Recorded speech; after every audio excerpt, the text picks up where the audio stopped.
एक भी मछली नहीं है। बांडिया, या बांडिया,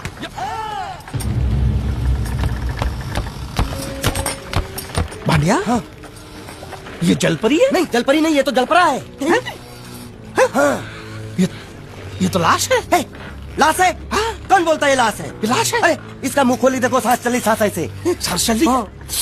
अब मुच्छड़ को क्या बोलूंगा मैं? ये सब मुच्छड़ को बताने की क्या जरूरत है? इसे हॉस्पिटल ले जाने के लिए तो आप अकेले काफी हो।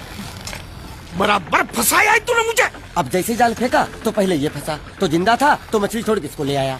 अच्छा किया, बहुत अच्छा किया। चुप कर, मुंह बंद। अरे भाऊ, 15 अगस्त को आपको राष्ट्रपति के हाथों चांद मिलेगा, चांद। तो चांद को मैं चाटू? अरे वो चांद नहीं, स्वर्ण चांद, गोल्ड मेडल। गोल्ड मेडल साला, एक तो मुंह में नहीं निवाला, ऊपर से ससुर ने भेजा साला। चल पैर पकड़, पैर पकड़। नहीं, लाश के पैर पकड़। अगर ये लाश को मैंने